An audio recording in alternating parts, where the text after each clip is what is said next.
Ito ang GMA Regional TV News. Ngayong weekend na gaganapin ang Dinagyang Festival sa Iloilo City. Kumustahin natin ang mga paghahanda roon sa Ulang on the Spot ni John Sala ng GMA Regional TV. John?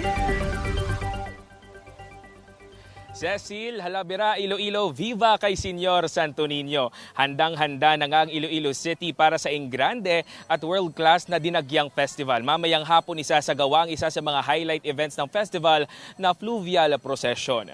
Maliban nga, Cecil, sa performances ng mga tribo na kalahok sa Dinagyang Festival, isa rin sa mga binabantayan ng mga deboto at turista ang fluvial at foot procession ng imahe ng Senyor Santo Niño. Magsisimula ang fluvial procession mamayang hapon sa Lapus Fastcraft Wharf. Papunta ito sa Iloilo Strait at babalik sa Iloilo River. Ito'y magtatapos naman sa Mulieloni Street kung saan magsisimula ang foot procession ng mga deboto at turista papunta sa San Jose Placer Parish Church. Inaasa ang libo-libong mga debotong makikilahok sa nasabing aktibidad.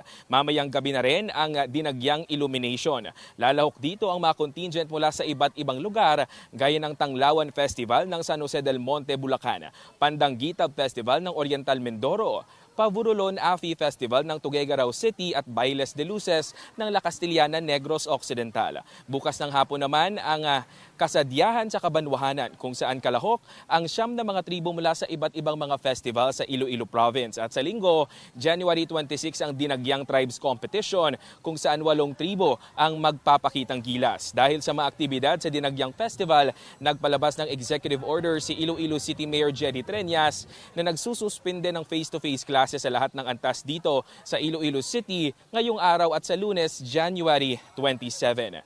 Cecil, upang mapanatili naman ang seguridad sa festival ay nag-deploy ng 7,000 na security personnel dito sa Iloilo City. Kabilang dito ang mga personnel ng PNP, AFP, BFP, Coast Guard at iba pang force multipliers. Cecil?